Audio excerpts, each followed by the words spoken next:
بسم اللہ الرحمن الرحیم۔ 3 قسم کی عورتوں پر روزہ رکھنا جائز نہیں۔ ناظرین، یہ 3 عورتیں کسی بھی حال میں رمضان کے مہینے میں روزہ نہیں رکھ سکتی۔ اگر ان میں سے کسی عورت نے روزہ رکھ لیا تو یاد رکھیں ایسی عورت کا روزہ کبھی نہیں ہوگا۔ ایسی عورت کو اللہ تعالیٰ کی طرف سے سخت عذاب ہوگا۔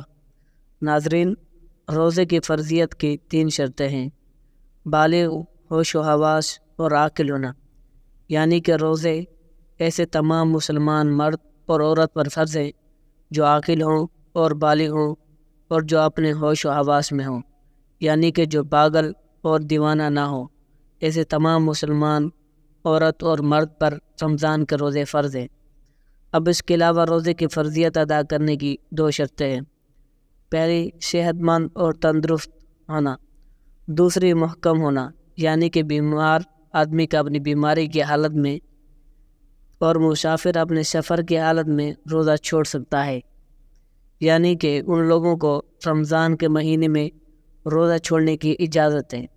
مگر یاد رکھیں، اگر ایسے شخص رمضان کے مہینے میں روزہ رکھنا چاہے تو وہ رکھ سکتے ہیں، ان کا روزہ قبول ہو جائے گا، لیکن اگر نہ رکھیں تو ان کے پر کوئی گناہ بھی نہیں ہوگا۔ یہاں بعد میں ان روزوں کی قضا کر سکتے ہیں، لیکن یہ 3 عورتیں ایسی ہیں جن کا رمضان کے مہینے میں روزہ رکھنا حرام ہے، یعنی کہ ان 3 عورتوں کا روزہ رکھنا جائز نہیں۔ اگر ان 3 عورتوں نے رمضان کے مہینے میں روزہ رکھ لیا تو ان کا روزہ کسی حال میں بھی نہیں ہوگا، بلکہ ان کو اللہ تعالیٰ کی طرف سے سخت عذاب ملے گا۔ نمبر 1، سب سے پہلے عورت وہ جو حیض کی حالت میں ہو۔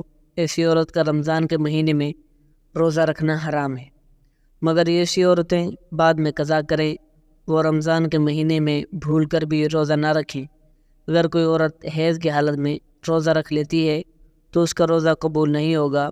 حدیث شریف میں کہ حالت حیض میں عورت روزہ نہیں رکھے گی، اور حیض کی مدت ختم ہو جانے کے بعد اس پر ان دونوں کی روزوں کی قضا واجب ہے، جیسا کہ حضرت عائشہ صدیقہ رضی اللہ تعالیٰ عنہ فرماتی ہیں کہ حضور نبی اکرم صلی اللہ علیہ وآلہ وسلم ہمیں حالت حیض سے پاک ہونے پر روزوں کا حکم فرماتے۔ اس کے علاوہ روزے کی حالت میں اگر مغرب سے پہلے کسی قسم بھی وقت عورت کو حیض آ جائے تو اس کی وجہ سے روزہ فاسد ہو جائے گا، اور پاک ہونے کے بعد اس روزے کی قضا رکھنا لازم ہوگا۔ جو عورت حیض و نفاس کے حالت میں ہو اسے کھانا پینا چاہیے، یعنی روزے داروں کی مشابہت کی وجہ سے تنہائی میں بھی بھوکی پیاسی نہ رہے۔ البتہ اس کے برعکس اگر حائضہ عورت دن کا کچھ حصہ گزرنے کے بعد پاک ہو گئی تو اب دن کے بقیہ حصے میں کھانے پینے سے رکا رہنا چاہیے۔ نمبر 2، ناظرین، دوسری عورت وہ ہے جو نفاس کی حالت میں ہو۔ عورت کے لیے نفاس کے ایام میں نماز پڑھنا، روزہ رکھنا شرعاً جائز نہیں۔ البتہ ان ایام کے روزوں کی قضا لازم ہے، نماز کی قضا نہیں۔ نفاس کتنے دن تک شمار ہوگا اور نفاس روزے کی کب قضا لازم ہے، اس سلسلے میں تفصیل درج ذیل ہے۔ اگر کسی خاتون کے ہاں پہلی ولادت ہو اور نفاس کا خون 40 دن تک مکمل ہونے پر بھی بند نہ ہو تو اس صورت میں 40 دن تو نفاس کے شمار ہوں گے اور اس سے زائد ایام استحاضہ کے شمار ہوں گے۔ غسل کے بعد ان ایام کی ہر نماز کے وقت کے لیے استنجا کرنے کے بعد بوضو ہو کر نماز ادا کرنا لازم ہوگا، اور استحاضہ کے دوران عورت روزہ بھی رکھے گی۔ اگر نفاس کا خون 40 دن سے بڑھ جائے تو اس عورت کے ہاں پہلے بھی بچے کی ولادت ہوئی تو اس صورت میں اس سے پہلے بچے کی پیدائش کے موقع پر جتنے دن خون آنے کی عادت ہے اتنے دن کا خون نفاس شمار ہوگا اور باقی بیماریوں کا خون شمار ہوگا۔ ان باقی دنوں میں رہ گئی نمازوں کی بھی قضا کرنی ہوگی، اور روزوں کی جو چھوٹ گئے ہیں وہ بھی رکھنے ہوں گے۔ اگر خون 40 دن کے اندر بند ہو جاتا ہے تو وہ مکمل ایام نفاس کے شمار ہوں گی۔ ان دونوں میں روزے نہ رکھے گی اور نماز بھی ادا نہیں کرے گی، تاہم روزوں کے بعد میں قضا کرنی ہوگی۔ نمبر 3، تیسری عورت حاملہ۔ ناظرین، ایسی عورتوں کو رمضان کے مہینے میں روزہ رکھنا حرام تو نہیں، لیکن ایسی عورتوں کو روزہ چھوڑنے کی اجازت ہے۔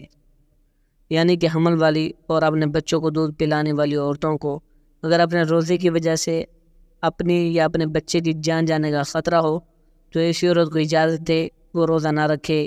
اگر حاملہ عورت کو ظن غالب ہو کہ روزہ رکھنے کی صورت میں خود اور اس کی جان یا بچے کو جان کو خطرہ ہو سکتا ہے تو اس حالت میں عورت کا روزہ چھوڑ سکتی ہے اور بعد میں قضا کرنا واجب ہے۔ لیکن شوہر مالدار ہے، کوئی دودھ پلانے والی عورت رکھ سکتا ہے تو دودھ پلانے کی وجہ سے ماں کو روزہ چھوڑنا درست نہیں۔ البتہ اگر وہ بچہ ایسا ہے سوائے اپنی ماں کے کسی کا دودھ نہیں پیتا تو اسے وقت ماں کو روزہ نہ رکھنا درست ہے اور بعد میں قضا کر لے۔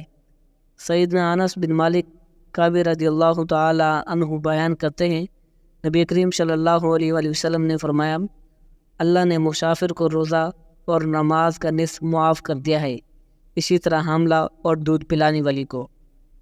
سیدنا عبداللہ بن عمر رضی اللہ تعالی عنہما سے حاملہ کے بارے میں پوچھا گیا جسے اپنے بچے کے نقصان کا خطرہ ہو ہے، فرمایا وہ روزہ چھوڑ دے، اس کے بدلے میں ایک مسکین کو ایک مد تقریباً نصف کلو گرام گندم دے دے۔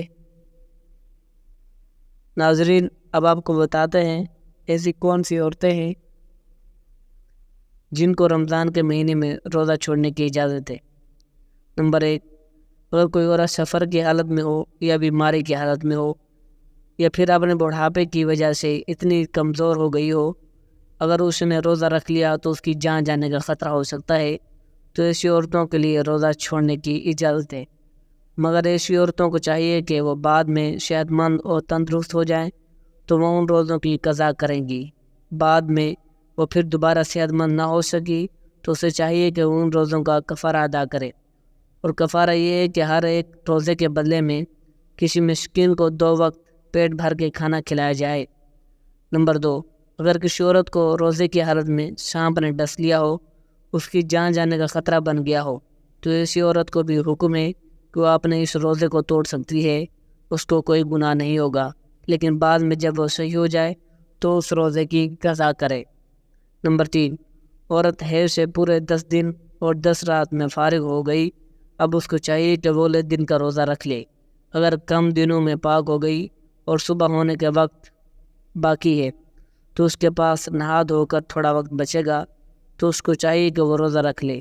دین اسلام نے دنیا کے ہر خطے میں رہنے والے عاقل، بالغ اور مسلمان مرد اور عورت پر ماہ رمضان کے روزے فرض کیے ہیں۔